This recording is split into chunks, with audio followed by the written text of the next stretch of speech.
दोस्तों, सुदर्शन चक्र दुनिया का सबसे शक्तिशाली शस्त्र है जिसने दुनिया से काफी सारी बुराइयां मिटाई और पापियों का नाश किया। महाभारत काल में चाहे समय को रोकना हो या शिशुपाल का वध करना हो, इस चक्र ने भगवान श्री कृष्ण का खूब साथ दिया। दोस्तों, लेकिन एक दिन अचानक ये चक्र गायब हो गया और तब से यही सवाल था कि आखिर ये चक्र गया कहाँ। दोस्तों, आज हम आपको बताएंगे कि कैसे इतना शक्तिशाली चक्र कहाँ गायब हो गया। लेकिन इससे पहले अगर आप चैनल पर नए हैं तो चैनल सब्सक्राइब जरूर करें और बेल आइकन प्रेस करना ना भूलें और कमेंट में जय श्री कृष्णा जरूर लिखें। तो शुरू करते हैं वीडियो। दोस्तों, सुदर्शन चक्र हिंदू माइथोलॉजी के हिसाब से दुनिया का सबसे शक्तिशाली हथियार है। यह कोई आम हथियार नहीं है, यह एक ऐसा हथियार था जो दुश्मन का एक ही पल में सर्वनाश कर सकता था। ये भगवान विष्णु का शस्त्र था जिसे भगवान विष्णु और उनके अवतार धारण कर सकते थे। एक ऐसा हथियार जिसका निशाना कभी नहीं चूक सकता था। भगवान कृष्ण जिस कारण भी सुदर्शन चक्र को छोड़ते थे, ये चक्र वही काम करके आता था। सुदर्शन चक्र एक ऐसा अचूक अस्त्र था जिसे छोड़ने के बाद ये लक्ष्य का पीछा करता था। ये आजकल के मिसाइल, रॉकेट सब इस सब चक्र के आगे बहुत कमजोर थे। सुदर्शन चक्र भगवान विष्णु के मन की बात सुनता था और उन्हीं की आज्ञा मानता था। पुराणों के मुताबिक ये चक्र किसी भी तरीके से नहीं चलाया जाता, बल्कि ये तो इच्छा शक्ति के हिसाब से काम करता था। ये चक्र कभी गलती नहीं करता था। जिसे मारने के लिए इसका इस्तेमाल किया जाता था, यह उसी को मारकर वापस लौटता था। इस वजह से भगवान विष्णु इसे सोच समझकर इस्तेमाल करते थे। महाभारत के युद्ध में भी श्री कृष्ण ने आखिरी बार इस शस्त्र का इस्तेमाल किया था। उसके बाद सुदर्शन चक्र के इस्तेमाल का भी कहीं जिक्र नहीं मिलता है। आखिर कहाँ गया शक्तिशाली चक्र, आज बताएंगे इस वीडियो में, इसलिए वीडियो आखिरी तक जरूर देखें। दोस्तों, उससे पहले जानते हैं कि सुदर्शन चक्र दिखता कैसा था और भगवान विष्णु को आखिर मिला कहां से। और इस चक्र की आकृति को लेकर भी पुराणों में अलग अलग वर्णन मिलता है। ऋग्वेद के मुताबिक सुदर्शन चक्र एक गोल चक्र है जिसमें 108 ब्लेड्स है। ये चक्र कई योजन की दूरी तय कर सकता है। एक योजन में करीब 8 माइल्स होते हैं। वामन पुराण के मुताबिक इसका केंद्र वज्र से बना हुआ है। इसके केंद्र में 12 तीलियां हैं, तो वहीं 6 नाभि है। 12 तीलियां 12 महीनों को दिखाती है, तो 6 नाभि 6 ऋतुओं को दिखाती है। वहीं सुदर्शन चक्र के अस्तित्व को लेकर भी हर किसी के अलग अलग मत है। मान्यता के मुताबिक ये चक्र भगवान विष्णु की तर्जनी उंगली में था।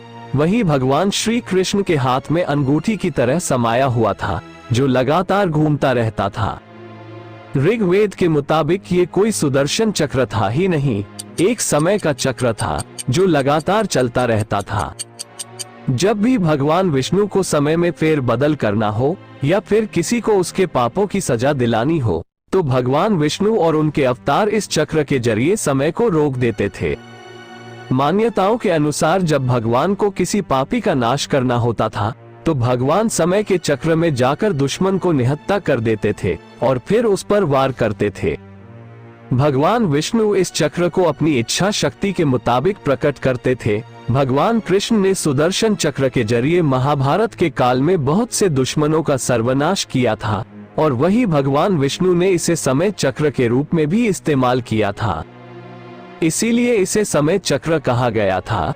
इस चक्र के जरिए श्री कृष्ण समय को रोक कर रख सकते थे, समय के पीछे जा सकते थे और समय के आगे भी जा सकते थे।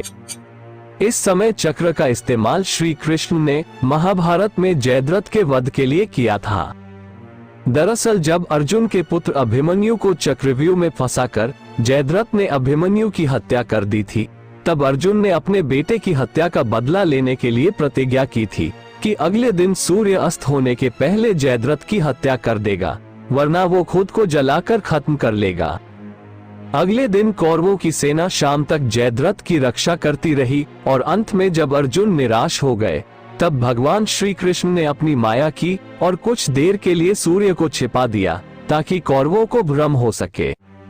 जब कौरव बहुत खुश हुए और अर्जुन बहुत निराश, तब कृष्ण ने अपनी माया समेट ली और सूर्य को वापस उदय कर दिया। ये देखकर जयद्रथ घबरा गया और उसे अपनी मौत सामने दिखने लगी। तब अर्जुन ने अपने बेटे की मौत का बदला जयद्रथ को मारते हुए लिया। उस समय भी श्री कृष्ण ने सुदर्शन चक्र के जरिए समय को कुछ पल के लिए रोक दिया था और कौरवों को भ्रमित कर दिया था। इसके अलावा जब अर्जुन युद्ध से घबराए हुए थे और वो महाभारत के युद्ध में भाग नहीं लेना चाहते थे और दुखी थे, तब उनको उनके कर्तव्य का ज्ञान कराने के लिए श्री कृष्ण ने उन्हें गीता का उपदेश दिया था। उस समय भी श्री कृष्ण ने अर्जुन को गीता का ज्ञान देते हुए समय को सुदर्शन चक्र की सहायता से रोक दिया था और अर्जुन को ये ज्ञान दिया था। बाद में उन्होंने उसी चक्र की मदद से वापस सब कुछ पहले जैसा ही कर दिया था। दोस्तों, इन्हीं सब बातों को लेकर लोगों के अलग अलग मत है। कुछ का कहना था कि सुदर्शन चक्र एक भौतिक हथियार था ही नहीं, ये तो बस भगवान विष्णु की इच्छा शक्ति से पैदा होता था और भगवान विष्णु इसे जिस तरह से चाहे इस्तेमाल कर सकते थे। ये भगवान विष्णु की इच्छा शक्ति से पैदा होने के बाद हवा और आग के सहयोग से अपना काम करता था। वहीं कुछ लोगों का मानना था कि सुदर्शन चक्र एक भौतिक हथियार था जो भगवान विष्णु और उनके अवतारों को ही मिलता था और सिर्फ वही इसे चलाने की विधि जानते थे। पौराणिक कथाओं के मुताबिक सुदर्शन चक्र की उत्पत्ति को लेकर अलग अलग कथाएं जुड़ी हुई थी। शिव पुराण के मुताबिक सुदर्शन चक्र एक भौतिक अस्त्र ही था और ये विज्ञान के मुताबिक बहुत शक्तिशाली बनाया गया था। इस चक्र की उत्पत्ति के लिए कई सारी कथाएं फेमस है, पर सबसे ज्यादा प्रचलित ये कथा है कि ये चक्र भगवान शिव ने भगवान विष्णु को दिया था। दरअसल एक बार राक्षसों ने देवताओं का जीना दुश्वार कर दिया था। वो हर जगह लोगों को परेशान करते रहते थे और देवता इसी बात से दुखी थे। तब सभी देवता मिलकर भगवान विष्णु के पास गए और उनसे मदद मांगी कि वो राक्षसों को मार दे। तब भगवान विष्णु ने राक्षसों को मारने की कोशिश की, लेकिन उन्होंने देखा कि राक्षसों के पास एक अनोखी शक्ति थी। जैसे ही वो राक्षसों को मारते, वो राक्षस खुद को ठीक कर वापस जिंदा हो जाते। तब भगवान विष्णु ने सोचा कि अब सिर्फ भगवान शिव जी ही उनकी मदद कर सकते हैं। तब भगवान विष्णु भगवान शिव की शरण में गए, लेकिन उस समय भगवान शिव साधना कर रहे थे। तब भगवान विष्णु ने उनकी साधना को भंग न करके उनकी तपस्या करने का सोचा कि कभी न कभी तो उनकी आवाज भगवान शिव तक पहुंचेगी। कई साल तक भगवान विष्णु भगवान शिव की तपस्या करते रहे। जब भगवान विष्णु भगवान शिव की उपासना कर रहे थे, तब वो रोज भगवान शिव को 1000 कमल के फूल चढ़ाते थे। उनकी भक्ति को देखते हुए एक बार भगवान शिव ने विष्णु जी की परीक्षा लेने की सोची। एक दिन जब भगवान विष्णु भगवान शिव के लिए फूल इकट्ठा कर रहे थे, तब भगवान शिव ने एक फूल छिपा दिया। एक फूल कम पाकर भगवान विष्णु ने सोचा कि मेरी आंखें भी कमल के जैसी है। इस वजह से उन्होंने अपनी एक आंख फूल की जगह चढ़ा दी। ये देखकर भगवान शिव बहुत खुश हुए और उन्होंने भगवान विष्णु को सुदर्शन चक्र दिया, जो एक ही पल में किसी भी दुश्मन का सर्वनाश कर सकता था। तब से ही भगवान विष्णु के पास ही चक्र मौजूद था।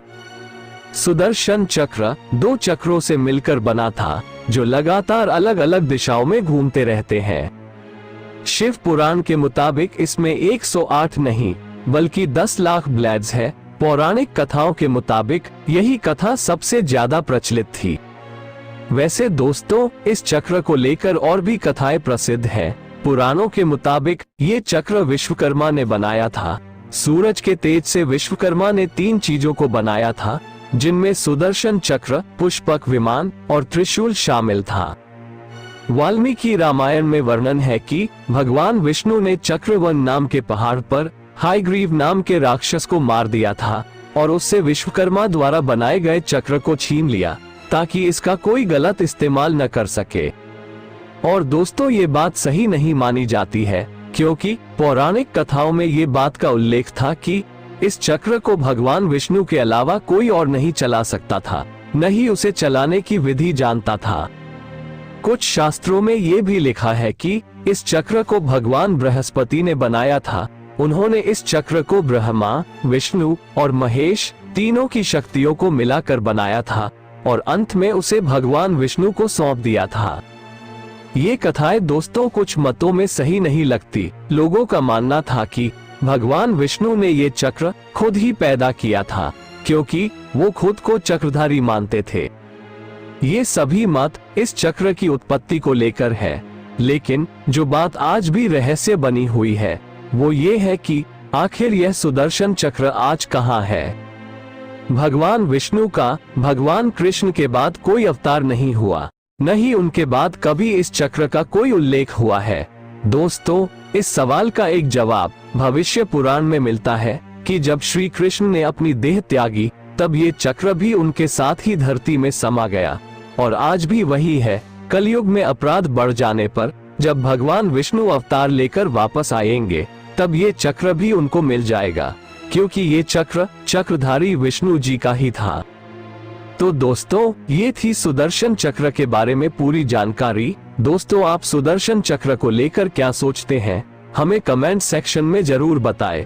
और अगर आपको वीडियो पसंद आए तो इसे लाइक और शेयर जरूर करें, और साथ ही चैनल ज्ञान गंगा हिंदी को सब्सक्राइब जरूर करें।